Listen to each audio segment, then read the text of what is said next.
Hey there, my name is Rachel, and joining me today are some ladies that I don't just consider ladies here hosts on the table, but these are my friends, especially Shona here. How you doing today? We are friends. We are friends. If we see each other on the street, I want you to turn and make sure you recognize me. Oh, I would do that. Make cross the road. I'd cross the road. I'd recognise you. So Shona, we have Mary Ellen. Hi, Rachel. How you feeling today? Yeah, I'm great. Yeah, how's uni going?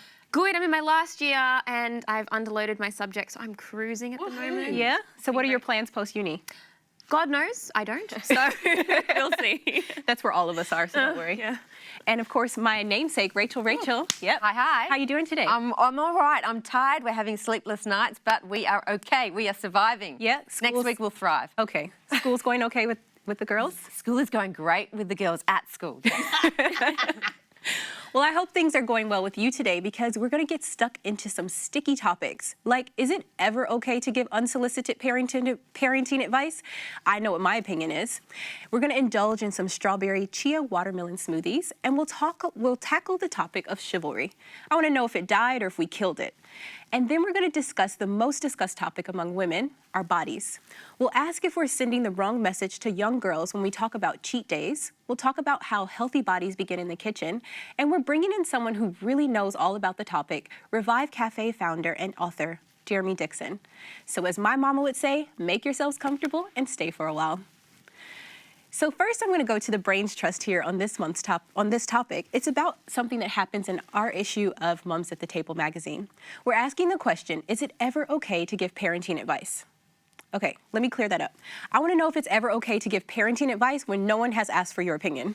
Ladies, I think it's a thin line between love and hate when it comes to giving unsolicited parenting advice. What do you think about it?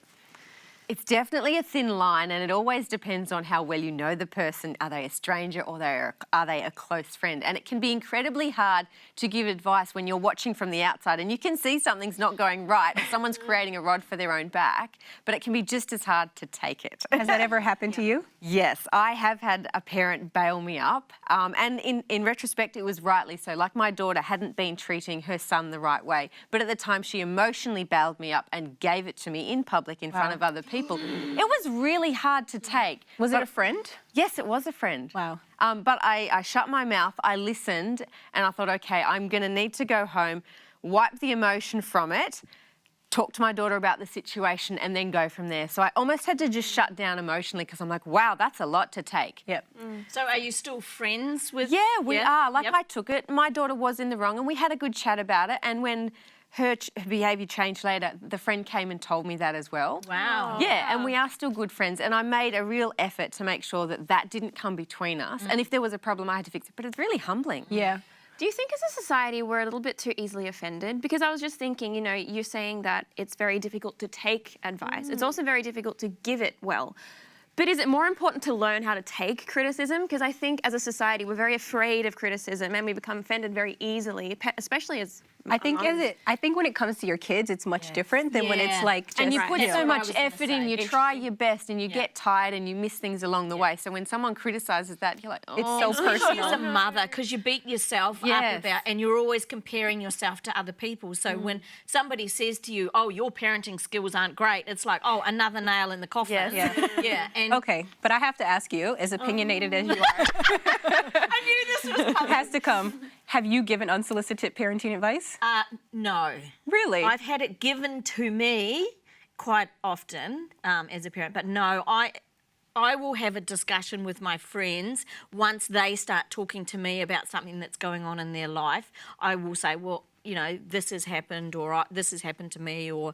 So you wait for them to ask? Or Yeah, you kind of... I'm not one to jump in. I've had it done to me, and I know how bad I felt having it done, so I'm not...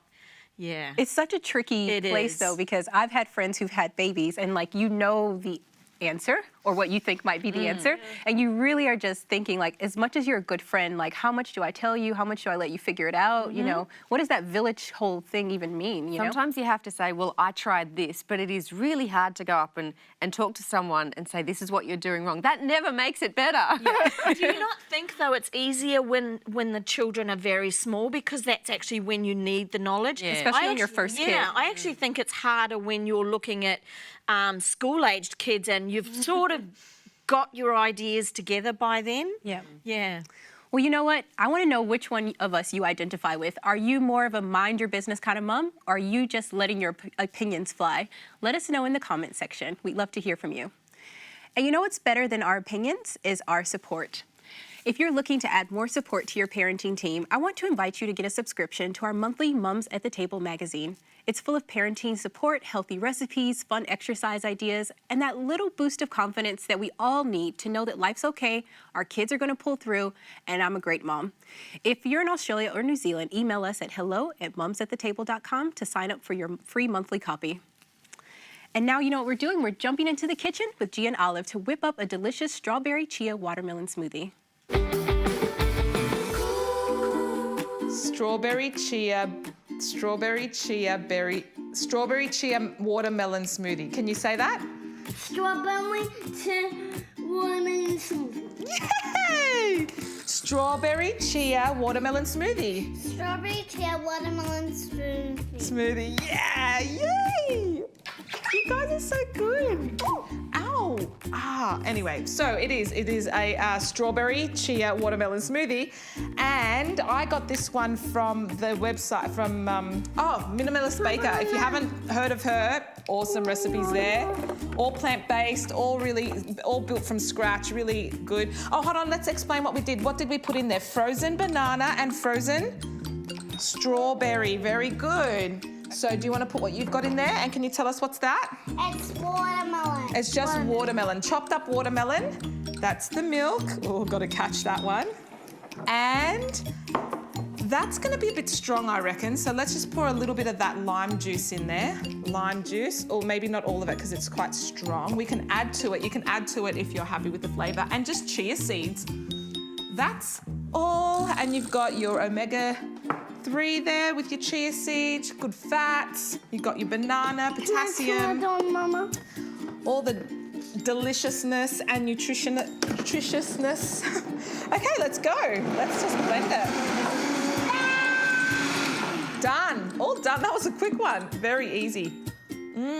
If you want it creamier, you just add more frozen bananas in it. I'm going to pour some for the big people. Look at that.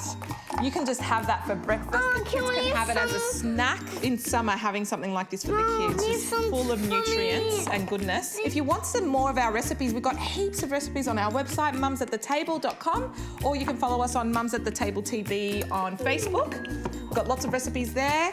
Please comment if you've made it. Share some photos. Would love to see them. See you next time. Say bye. Bye. Bye.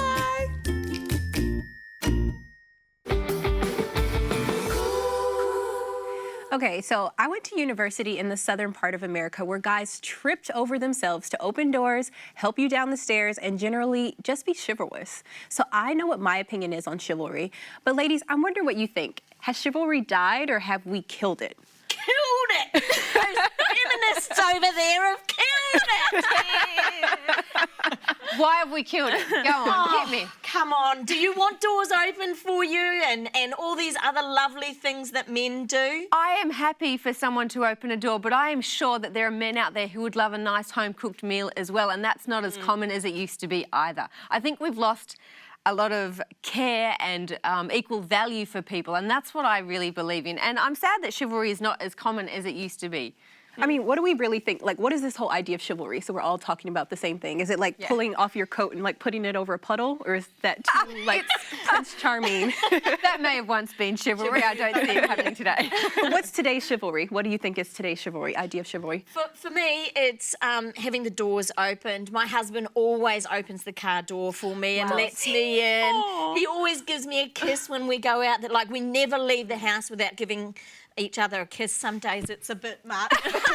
Especially when he goes out and comes back in and goes back out and comes back in. But did you have to, because some guys, like, No, they don't- he knew to do all those knew things and before. it's something that wasn't, because I came from a family of all girls, it wasn't built into my dynamic. So for him to do it was just lovely, and I fell in love with him because of that. Yeah. Oh, that's so beautiful. Mary Ellen, do you notice that guys are chivalrous in this way? No.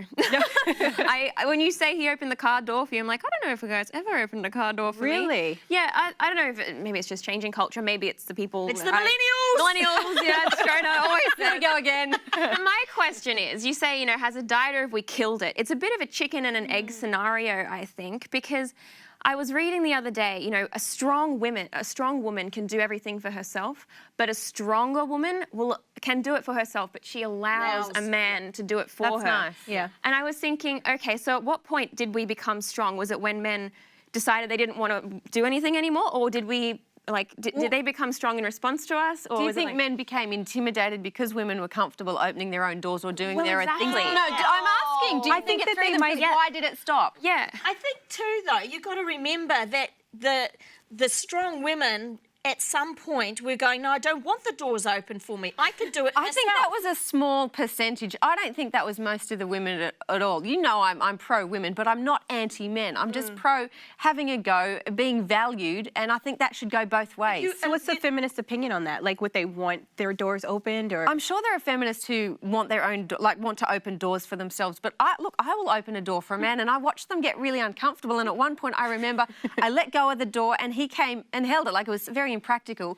But it made him uncomfortable, and that stopped. Confused about what women want. I agree with that. I definitely agree that they don't know where to step anymore. I'm sorry, They're too that's scared. just ridiculous. No, they are. They're too scared to open doors. They're too They scared don't know if they're to gonna offend Yeah, people. they're going to hurt somebody's feelings. We're too easily offended as a society. See, women, they want the opportunity to open the door, but that doesn't necessarily mean that they want to have to open it themselves. I mean, I'm a woman, and that's So a confusing. poor man is confused. I'm yes, confused. it's true.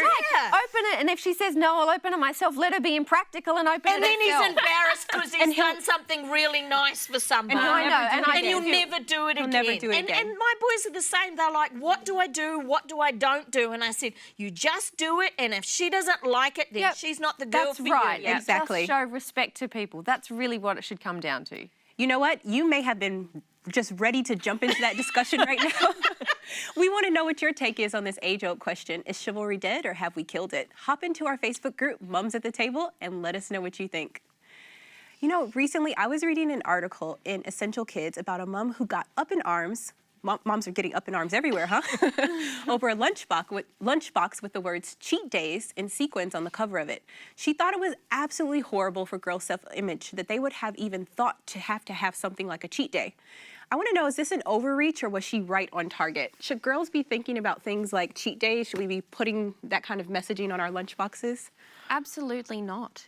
What is I'm a cheat against day? this. I mean, maybe everyone doesn't even know I'm what not a cheat even day is. aware of what I a cheat think day is. I had to read further to find out what a cheat day meant. Yeah, well, I suppose generally a cheat day is, you eat well for 6 days and then on the 7th day you binge and you just But eating don't whatever we you have like. diets like that? Well, there are definitely There are diets diets like like that. that. But shouldn't the principle be that you're not having a cheat day for because I feel like that mentality is very much I want to lose weight or I want to, achieve this diet goal. But shouldn't we just be eating healthy and instilling body positivity in girls? Yeah. I wondered how a girl even knows what a cheat day is, for it to be on the lunchbox. So I think it's the mom. The messaging is more to the mom to buy the lunchbox than Well, they're it the is for gatekeeper, kid. aren't they? Yeah. For the home. I mean, they're the ones who it's gonna signal oh, cheat day means something. I think the average kid wouldn't have a clue what a cheat day was unless they've heard their parents talking about dieting. Yeah.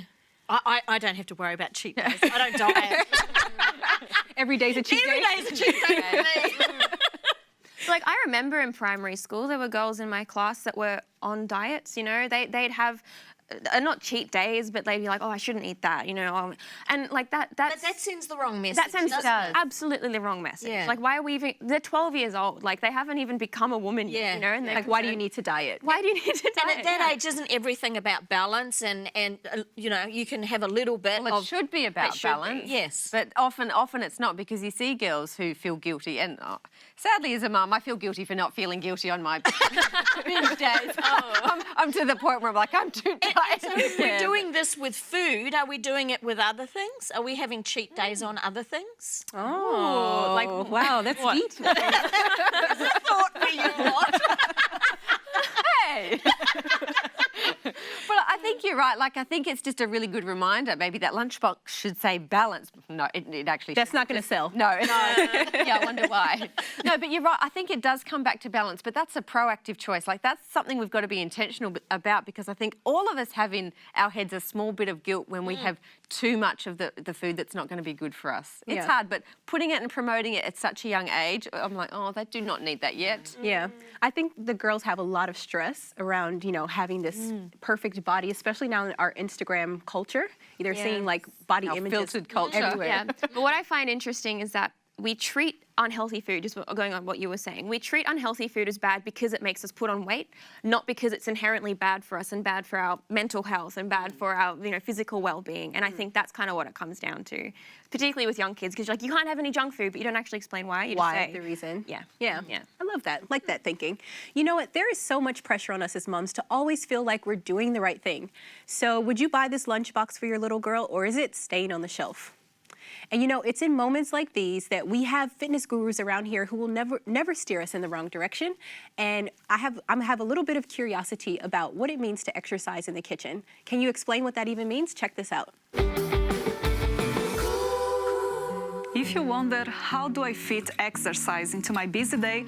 Well, do you know that you can work out while cooking? Alicia, is that really possible? Absolutely, yes it is.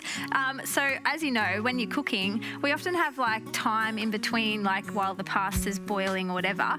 Well, why not use that to actually get some exercise in? And for us mums, it might be the only time of the day that we actually have a few minutes. So I want to show you a few things that you can do. So let's just pretend that this is our kitchen bench.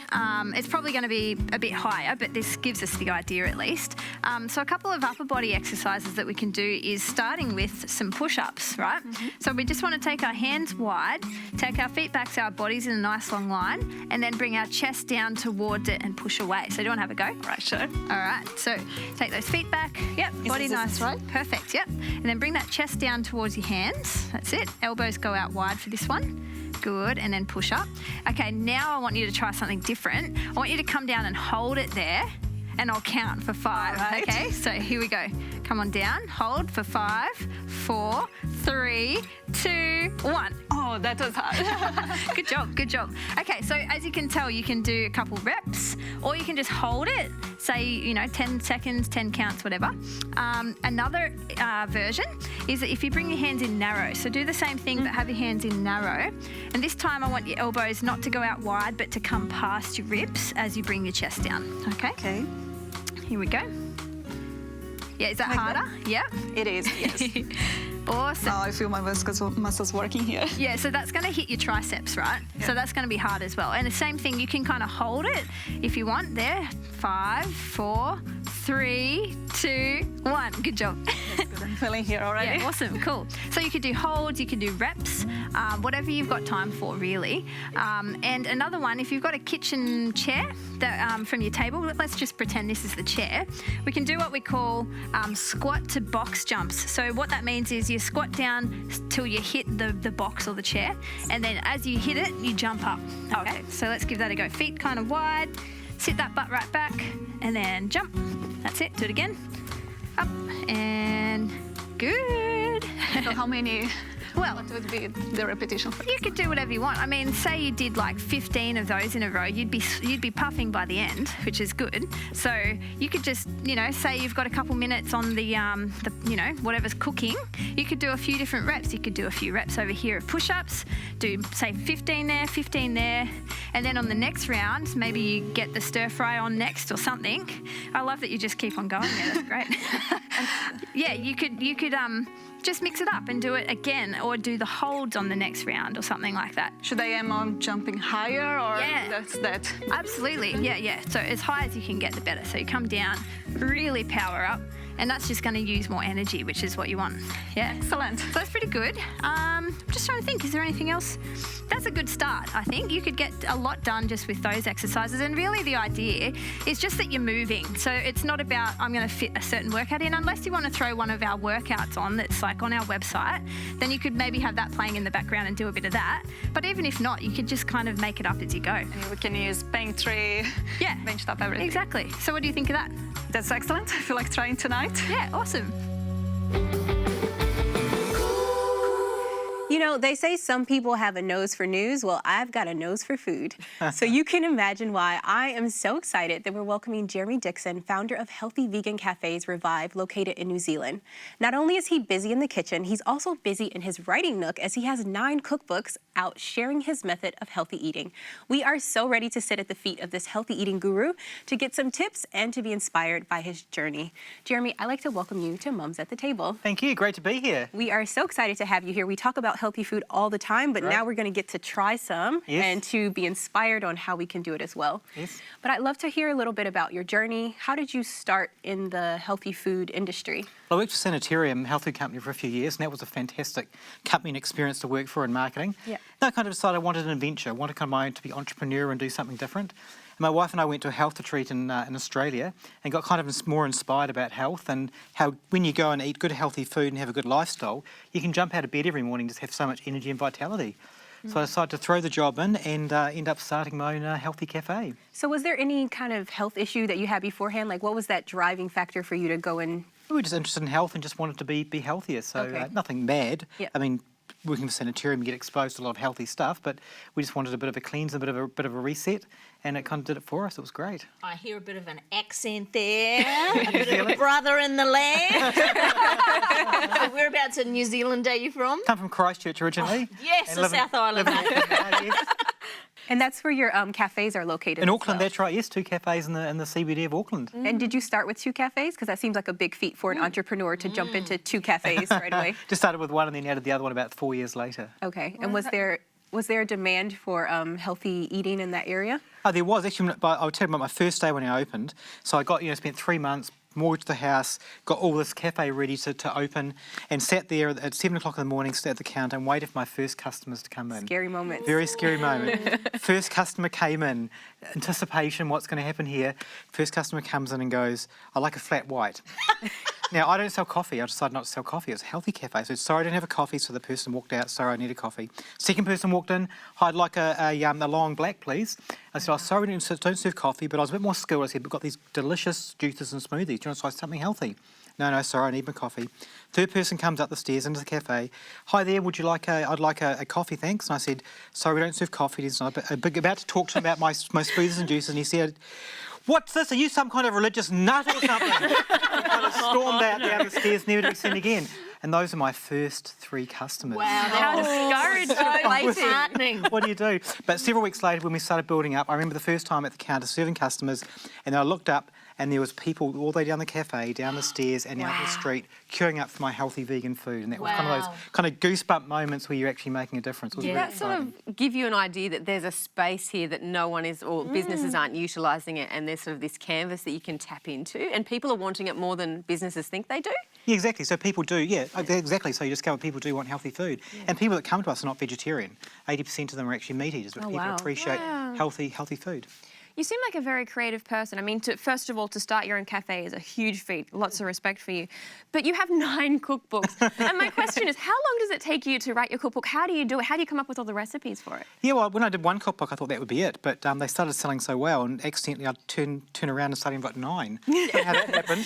But basically, I just do them through the year as I go. Each week I'll probably do a couple of recipes, and if they're cookbook worthy and taste good at home, I've got a little studio and I'll take photos of them and do another page of the cookbook. So you're doing it all yourself? Photography. You don't have a... Well, I went to publishers and they didn't want to do cookbooks. Publishers were like, no, too many cookbooks. Yeah. So I had to go and do it myself. You must have heaps of energy. Like, you just are doing everything. He's doing this vegan food. Vegan food, all the vegan food. And a few things in my life are really important, like good healthy lifestyle. But for example, we don't have a TV, so there's certain things in my life that I do to kind of keep my life as as clutter-free as possible, so I can do this cool stuff. Well, Jeremy, you have this quote that you say, I have a passion for sharing health principles with people. So many people are dragging themselves through life content with being overweight, having headaches, health issues, and feeling tired all the time. Can food really make that big of a difference and, get rid of some of those symptoms that we see in our daily lives? Definitely can. I mean, a combination of food and lifestyle things like exercise and water and things like that But yeah, definitely. I mean, some of the stats are out there. If you have a vegetarian lifestyle or vegan lifestyle, you will live probably 10 or 20 years longer. So there's a lot of great studies out there that show how much healthier it is. It's not just about not getting diseases or cancer, but just having more energy and vitality now. And for most people, it's probably a couple of weeks of shaping up their diet and lifestyle and exercise and water, and you can turn your life around and have more energy reasonably quickly. So it's that easy.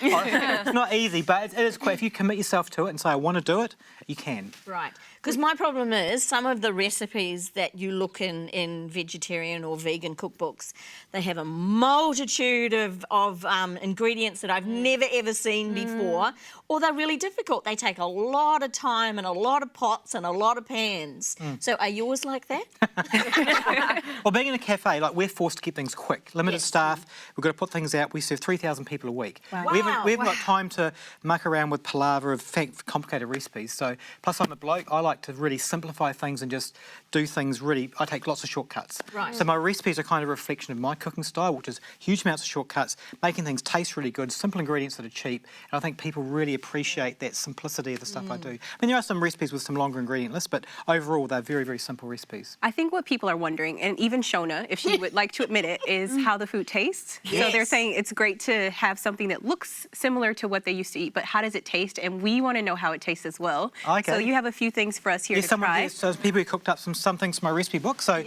looks like it turned out, which is great. So here's a an apple crumble. And this is actually embarrassing, this recipe's in a cookbook because it's just too easy. Basically, you put in some canned apple into a dish. I think there's a bit of cinnamon or spices, and then you pour muesli over the top. Oh, wow. Oh, get out of I mean, it almost doesn't belong in a recipe book. But are you going to try one yourself? I tried some before, but it's great. So it's just an example of how simple some of this stuff can be. And also you have here a ginger lemon slice. Yes, a breezy summer ginger lemon slice. That's in our cafe at the moment. So it's got a mixture of dates and cashew nuts and lemon and ginger. So you basically just put the ingredients in a food processor. You do a base, and then you do a top layer, put it into a pan, and put it in the fridge to set. Okay. For something being so simple, it tastes Exactly. really And good. that's the thing. Yeah. It's all about little shortcuts, yeah. little secrets, and that's what the kind of the philosophy I've tried to do through all my cookbooks is to just make it really easy. This would be a great kids' breakfast. Exactly. Love it. Well, I think this is great, and I love that you've been here with us today. And you've been so generous because you are actually going to give away some copies of your cookbook to us. That's right. I'm feeling very inspired to go home and eat healthy, and I know many of our viewers will feel inspired as well. Besides that, today I've been very inspired to not just do that, but to also feel free to share my unsolicited parenting advice to the world, to kick cheat days to the curb because we have things like this with the cookbook. So if you'd like to try some of Jeremy's recipes, he's kindly donated 7 copies of his latest cookbook, Revive 7. It's filled with simple plant-based meals, including vegan cheese and tiramisu. And you'll definitely want a copy of this. All you need to do is email us your name, address, and Revive 7 to hello@mumsattetable.com. The first 7 people to write in will receive a signed copy. Now, if you can't get enough of us and you're wondering how you can have more fun, don't worry. There is more where this came from. All you need to do is to watch additional episodes on our YouTube channel, or you can visit our website, mumsattetable.com. Ladies, I want to know, how are you enjoying this apple crumble? Ripping through it. So good. Yep. If you think it's something that you'd be able to make. ice cream. Vegan ice cream? We have a healthy. Cashew and pear cream. Cashew nuts, candied pears in the blender. Amazing. Thank you so much for being here with us today. This has been one of my favorite episodes because we've been able to eat something today. Yeah. Ladies, thank you for being here with us. Always a pleasure to have you with us. Thank you for being with us. Until next time, ciao for now.